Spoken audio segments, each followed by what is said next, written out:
전 시간에 저희들이 아비달마 불교의 법상관과 반야부경전에서 이야기하는 대승의 법상관의 차이에 대해서 이야기를 했습니다.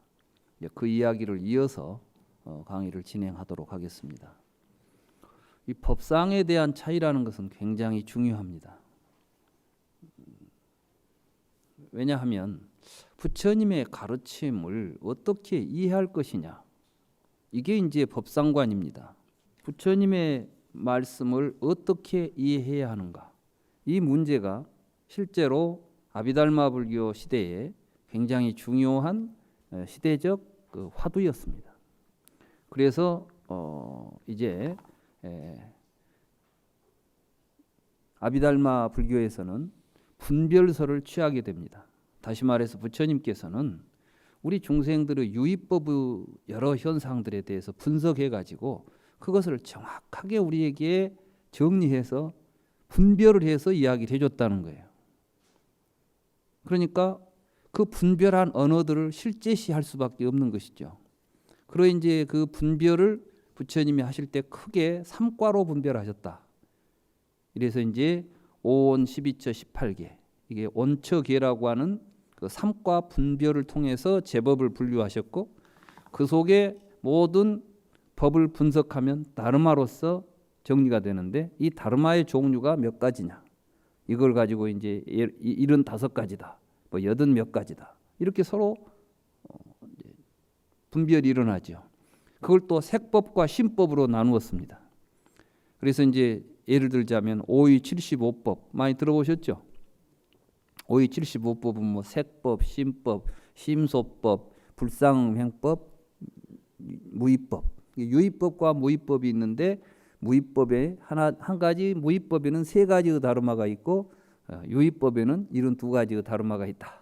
이 다르마들은 3세에 걸쳐서 시류하면서 인연에 따라서 생멸하는 것은 유의법이고, 그냥 생멸하지 않고 항존하는 것은 무의법이다. 뭐 이런 이제 이론을 막 만들어냅니다. 이거 이제 이 논서들이 나오기 시작하면 부처님 말씀보다 더 번잡해지고 더 어려워지고 복잡해져 가지고 이걸 다 이해한다는 것이 굉장히 어렵게 되죠. 또 심리 현상까지도 전부 심소법이라는 이름으로 다 분별을 해냅니다. 뭐 아픈 것도 이렇게 아픈 것, 저렇게 아픈 것, 고통도 이런 고통, 저런 고통. 근데 그건 사실은 언어인 것입니다. 우리가 이 맛을 이야기할 때도 한번 생각해 봅시다. 우리가 알고 있는 맛이라는 것은 우리가 언어로 규정할 때 그것이 어떤 맛이라는 틀 안에서 우리에게 인지가 되거든요.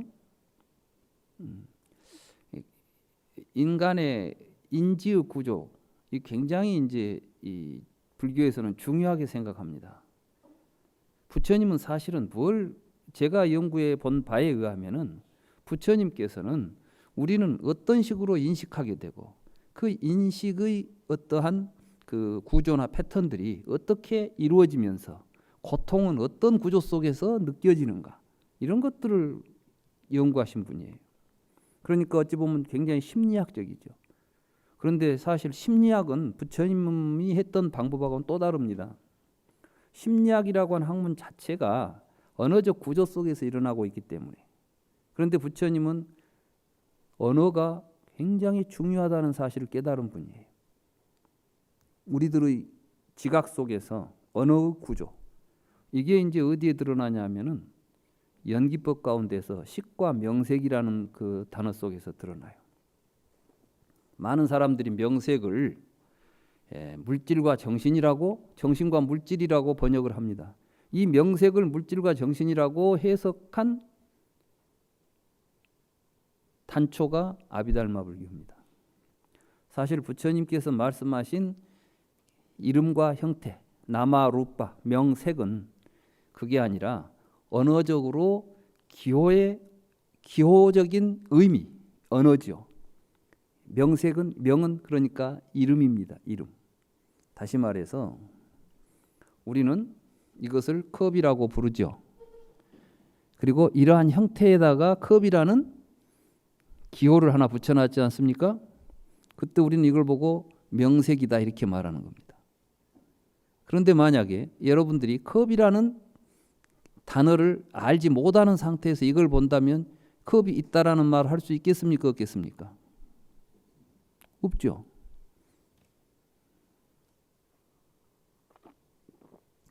사실 우리가 세상에 지각을 통해서 있다라는 판단을 내릴 때는 반드시 이 개념적 구조를 갖고 있는 것입니다.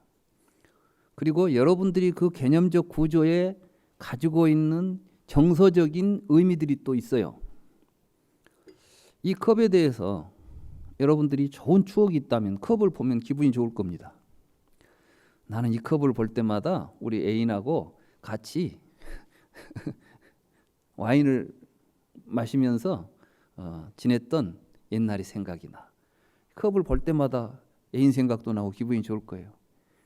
어떤 친구는 술 마시다가 컵에 맞아가지고 큰 부상을 당한 사람이 있다고 한다면은 이 컵을 보는 순간 그 컵이 생각날 거예요. 컵만 보면 나는 찌가 떨려. 왜 어떤 사람은 이걸 보고 아름다운 추억이 생각나면서 기분이 좋아지고 어떤 사람은 이것만 보면 찌가 떨릴까요? 이게 문제입니까? 아니죠. 그 안에 형성되는 것들이 문제예요. 그래서 사실은 우리가 세상을 보고 느끼고 하는 것들이 이런 것들을 통해서 이루어지고 있는 구조인데 그 구조의 핵심에 뭐가 있냐면은 그렇게 이름과 형태를 가지고 있는 것이 밖에 실제한다는 생각과 그것을 보고 있는 의식이 내 안에 실제한다는 이 두 개의 모순된 형태가 문제였던 것인데 그걸 부처님은 상호 의존하고 있는 것을 깨달은 거예요. 그래서 명색을 보니까 식에 의존해 있고 식을 보니까 명색에 의존해 있어서 이 상호 의존해 있는 관계 속에서 우리들의 생로병사라는 망상과 착각이 벌어지고 있더라. 이런 이야기를 부처님께서 이제 깨달으신 거예요. 그런데 그걸 두고 거기다 두고 부처님께서 하신 말씀에다가 뭐 거기 보면 이제 생로병사 오비고뇌 이렇게 나오죠. 부처님께서 이제 이렇게 해가지고 우리에게 태어나서 늙고 병들어 죽는 괴로움 그러면서 그 근심 걱정 막 이래 나옵니다. 그러면 근심에는 또 몇 가지가 있냐? 또 걱정에는 몇 가지가 있다. 그래가지고 이제 이걸 세세하게 나눠서 이것은 심법이다. 이건 심소법이다. 이런 법들이 3세에 걸쳐서 있다가 내가 지금 이 기분을 느끼고 있다가 이 기분이 사라지면 다음 기분이 저 밑에 있는 놈이 올라오고 막 이게 이제 연기법이라는 거예요. 수행을 하면서 그걸 잘 살펴가지고 어떻게 해야 된다는 겁니다. 아비달마 불교의 이러한 법상관에 대해서 이제 대승불교는 그런 쓸데없는 짓 하는 게 불교가 아니다. 연기를 올바로 보고 부처님의 깨달음을 우리가 올바로 이해하고 더 중요한 게 뭐냐? 이걸 어떻게 사회적으로 실천해 가면서 우리가 함께 행복해질 것이냐 하는 문제라는 거예요. 사실 불교에서는 우리 모두의 행복을 기원합니다. 그리고 실질적으로 행복을 느끼는 입장에서 본다면 개인적입니다. 그렇습니까? 안 그렇습니까? 그런데 행복의 조건은 개인적이지 않습니다. 세월호를 예로 들어봅시다. 세월호가 저렇게 침몰하게 된 데는 여러 가지 지금 단순히 기관사 한 사람이 잘못해서 간 게 아닙니다. 지금 거기에는 뭐 강정항에다가 뭐 하려고 했던 뭐 철골이 들어있었다는 이야기도 있고 그러니까 말하자면 무리하게 막 뭘 실었죠. 욕심도 거기에 들어가죠. 그런데다 이제 뭐 여러 가지 문제들이 있잖아요. 그래서 지금 내가 괴롭습니다. 그 문제가 개인적으로 일어난 문제입니까? 내가 그것 때문에 그 세월호 부모들이 고통을 느끼는 것은 각각 개인이 느끼는 괴로움들이지만 그 괴로움이 나타나는 것은 사회적이고 구조적인 문제가 있는 겁니다. 말하자면 불교에서 열반을 추구한다고 할 때 열반을 성취하는 입장들은 각각 개인이겠지만 그 열반이 성취될 수 있는 구조는 절대 개인적일 수 없다는 것입니다. 그렇기 때문에 불교가 아무리 개인적인 열반을 성취한다 하더라도 그 완전한 열반은 개인적일 수 없는 것이죠. 그렇기 때문에 수행을 통해서 나 혼자 열반을 하고 나 혼자 수행이 완성됐다고 하는 것은 착각이고 그것은 기만입니다. 실질적으로 우리는 함께 공존해야 되는 것이고 붓다가 깨달았던 것은 이렇게 나와 남 주관과 객관, 세계와 자아라고 하는 것이 분리되어 있지 않다. 함께 공존하고 연기하고 있다는 깨달음 아니겠습니까? 그러한 깨달음을 우리가 실천해 가려고 할 때는 어떻게 해야 될까? 이건 결국 사회적으로 이것이 함께 가야 되는 겁니다. 이게 바로 보살성입니다. 우리는 함께 가자. 부처님의 가르침을 함께 실천하고 함께 좋은 세상을 만들어 가자. 그래서 이제 불국토를 발언하고 서원하고 좋은 세상 만드는 작업이 곧 내 열반과 둘이 아니다. 그렇지 않겠습니까?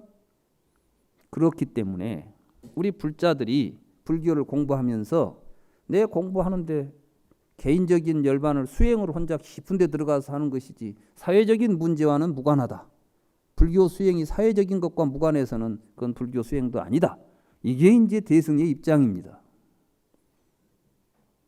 그렇기 때문에 이제 과감하게 너희들은 소승이야 라고 이제 공격을 했던 것이죠. 아무튼 우리는 이제 그러면 이렇게 대승의 그 아비자나띠 하면서 실천 수행해 가는 사람들은 어떤 자세로서 수행을 해야 될까? 그 문제. 이게 이제 구 쪽에 보면 이런 이야기가 있습니다. 그 구 쪽에 인용문 있죠? 제가 그 소품 반야 바라밀경 일부를 제가 또 인용한 부분입니다. 반야부 경전은 이러한 산자나띠를 비판합니다. 소품 반야 바라밀경에서는 다음과 같이 이야기합니다. 그때 수보리가 부처님께 말씀드렸습니다. 세존이시여, 부처님께서는 저로 하여금 여러 보살들이 성취해야 할 반야 바라밀을 설하라고 하시는데, 세존이시여, 보살이라고 말하는 보살은 어떤 법과 대상이 보살인가요? 저는 보살이라는 이름을 가지고 존재하는 법을 보지 않습니다. 세존이시여, 저는 보살을 보지 않고 보살을 얻지도 않고 바라밀 또한 보지 않고 얻지 않습니다.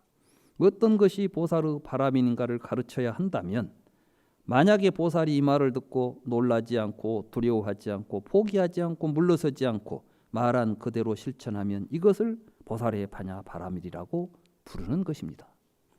무슨 말인지 이해가 되십니까? 이 반야경이 이제 이런 식의 논조가 되니까 반야경을 읽어보면 보지도 않고 듣지도 않고 해놓고 또 이렇게 하는 것이 이런 식으로 나오잖아요. 자꾸 이게 이제 뭐 금강경도 좀 그런 게 있고 또 반야심경도 또 그런 게 있잖아요. 아마 그래서 이 반야부 경전을 읽기가 굉장히 난해했을 것입니다. 사실 이게 이제 산자나띠와 아비자나띠의 차이인 것입니다. 아까 산자나띠는 보살, 그러면 보살이라는 존재가 있습니다. 바라밀, 그럼 바라밀이 있습니다. 내가 보살행을 해가지고 바라밀이 얻으면 내가 보살이 되는 것이죠. 뭐 이런 게 이제 우리들이 보통 생각하는 게 이제 이런 거예요. 그런데 여기서는 쉽게 말하면 이렇게 생각해 봅시다. 의사가 된다. 그러면 의사가 있습니다. 내가 의사 자격증을 따면 내가 의사가 되죠. 그러면 의사가 된 후하고 되기 전하고 된 후에 그 사람이 뭐가 달라진 게 있습니까? 의사 되니까 갑자기 의사가 됐어요? 불교 수행을 해가지고 보살의 반야 바라밀을 행하라 하니까 내가 반야 바라밀을 얻으면 바라밀다를 얻으면은 내가 보살이 된다. 이런 생각을 가지고 하지 말라는 겁니다. 내가 지금 살아가는 이 삶 속에서 내 관념 속에는 보살이라고 하는 어떠한 존재를 지향하는 생각도 없고 이건 바라밀이니까 한다는 생각도 없다. 이렇게 관념적인 걸 떠나서 실천하는 것이 곧 보살의 반야 바라밀이다. 이 이야기를 지금 하는 거예요. 그러니까 이제 아비자나띠와 산자나띠의 차이가 뭐냐 하면 이게 선가에서는 구두선과 실선으로서 이제 갈라집니다. 다시 말해서 어떤 사람이 화두 이야기하면서 뭐 화두를 깨치면 뭐가 된다고 별소리를 다 하고 조사의 어록을 달달달 외우면서 제 아무리 무슨 이야기를 해도 그 사람이 실제로 삶 속에서 그 삶을 살지 않는다면 그것은 선을 행하는 것이 아니에요. 이걸 보고 구두선이라 그럽니다. 그러니까 요즘 우리 주변에서 선에 대한 이야기를 막 강의하고 선악을 이야기하는 건 전부 구두선이죠. 그럼 진짜 구두선이 아닌 선은 뭘까요? 예를 들면 이런 겁니다. 달마대사가 처음에 양무제를 만납니다. 양무제를 만나가지고 양무제가 이제 제가 많은 공덕을 지었는데 제 공덕이 얼마나 됩니까? 이렇게 말했을 때 양무제가 뭐라고 달마대사 뭐라고 말씀하셨죠? 무 그랬어요. 무 없다. 이게 무슨 말이죠? 공덕 얼마 세고 앉아 있는 것은 공덕 아니다. 공덕이라는 것을 우리가 불교에서 말하는 공덕은 내가 얼마를 베풀었으니까 그놈 얼마가 나올까? 이거는 장사지. 장사들은 얼마를 투자하면 얼마나 벌까 이 계산하죠. 이건 진짜 공덕이 아닌 거야. 그러니까 주고 나서 내가 얼마를 줬다는 생각 없고 아무 생각 없이 하는 것이죠. 이런 말이에요 지금.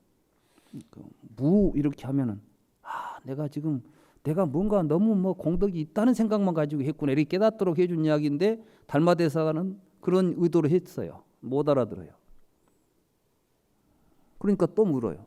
어떤 것이 부처님의 제일 성제냐? 거룩한 부처님의 가르침은 뭐이냐? 그러니까 확연 무성입니다. 이랬어요. 이 말이 참 번역하기 어려워요. 확연이 무슨 뜻이죠?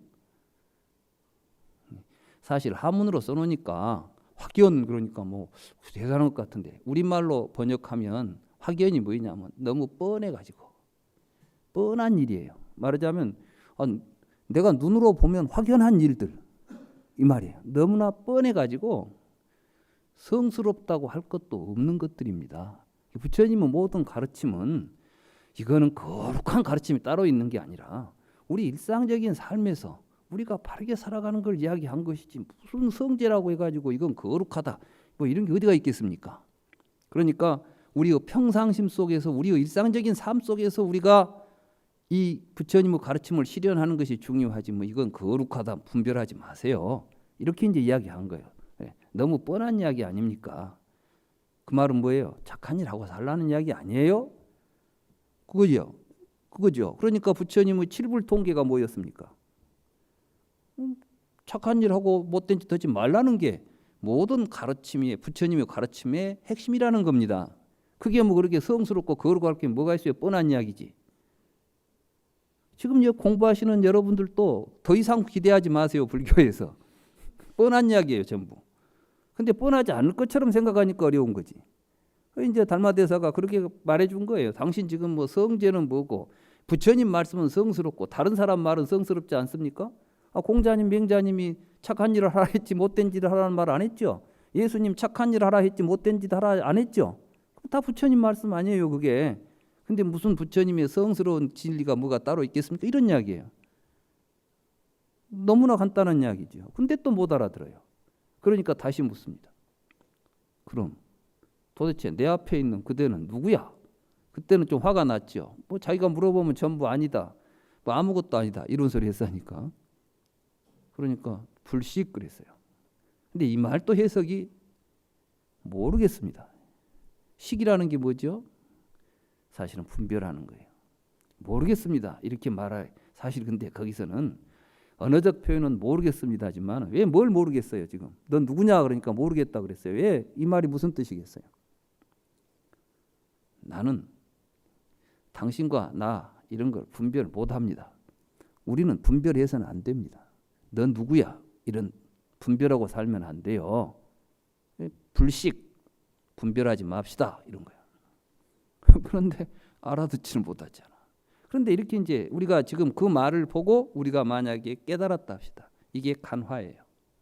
지금 우리는 간화선이라는 말의 의미들을 화두 참괴가지고 끙끙 앓고 있다가 뭐 하루아침에 뭐가 뻥 터지는 날을 기대하는데 본래 간화라는 것은 뭐냐면 대화를 살핀다는 거예요. 그러니까 지금 달마대사와 양무제의 대화를 살펴보니까 뭐가 드러나죠? 우리가 어떻게 불교를 해야 할 것인가가 드러났죠? 그게 이제 벽암록체 일칙 달마 불식이에요. 달마 불식. 이게 이제 이걸 간화라고 그래. 화두.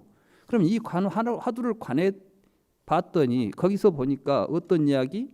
내가 어떤 일을 하더라도 내 것이다라는 생각 안 가지고 대가 바라지 않고 실천하는 거. 공덕을 지어도 내 공덕, 네 공덕 분별하지 않는 거. 그 이야기했죠. 두 번째는 뭐라고 그랬어요? 부처님 법이 뭐 따로 특별한 게 있는 게 아니라 일상적인 평상의 삶 속에서 착한 일하고 바르게 살아가는 거. 그 다음에 세 번째가 뭐죠? 나와 남을 분별하지 않고 너다 나다 생각하지 않고 실천하는 거. 자, 이걸 깨달았으면 이걸 가지고 살면 그걸 보고 선을 한다. 수행한다. 이렇게 말하는 것이고, 말로는 그 이야기를 하고 돌아다니면서도 뭐 할 때마다 내가 요놈 주면 얼마를 얻까? 내가 이번에 공덕 지으면 뭐가 얼마나 될까? 이런 생각하고 있다면 이런 걸 보고 구두선이다. 입으로만 선하고 앉아있지. 그러니까 실제로 중국에서의 선종의 출발은 조금이라도 알면 그대로 실천하는 것 자체를 선이라고 했던 것이지, 선에서 뭐 그냥 막 확철대오한다는 이런 이야기들이 굉장히 이제 후대에 이게 이제 왜곡된 선의 풍조들이다. 이걸 우리가 이제 좀 알 필요가 있습니다.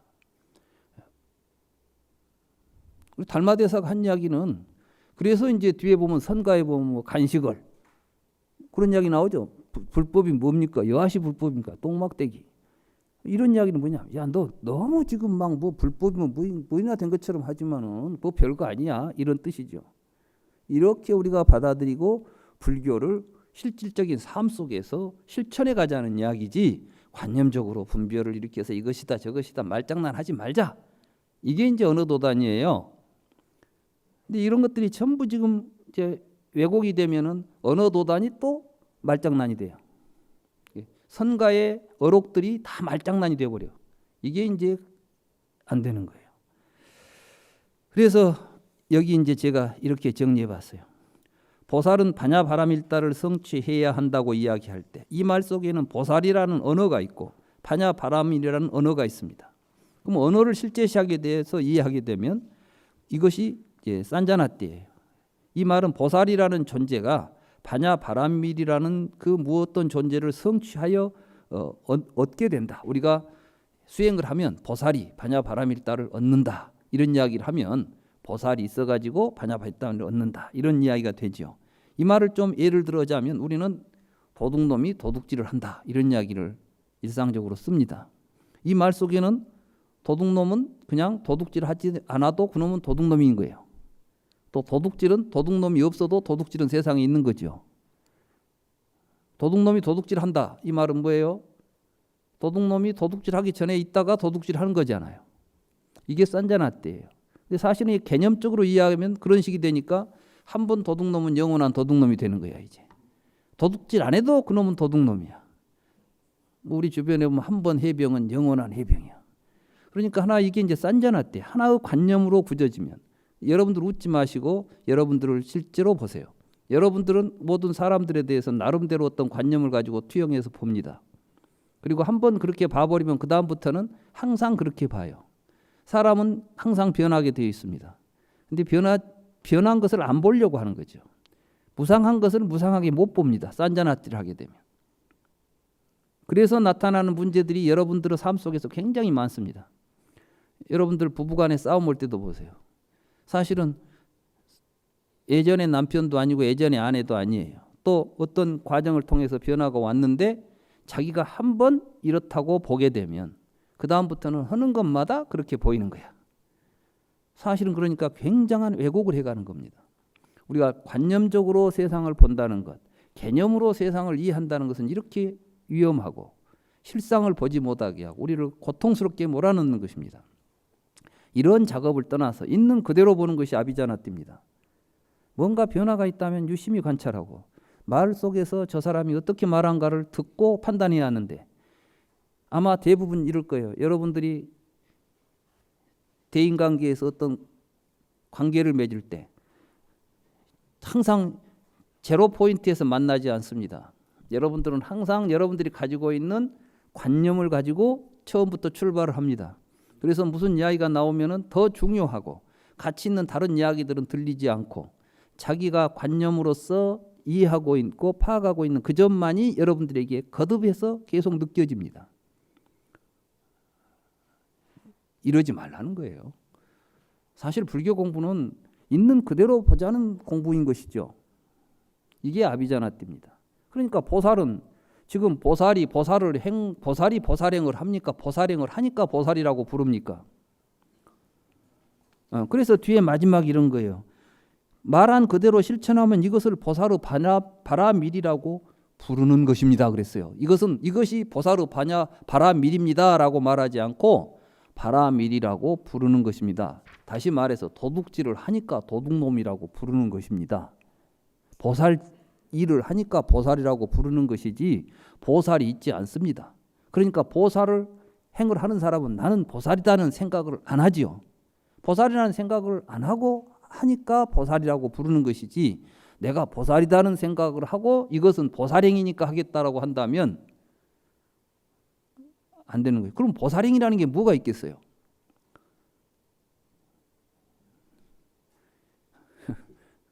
이 컵을 드는 것이 보살행입니까? 내리는 것이 보살행입니까?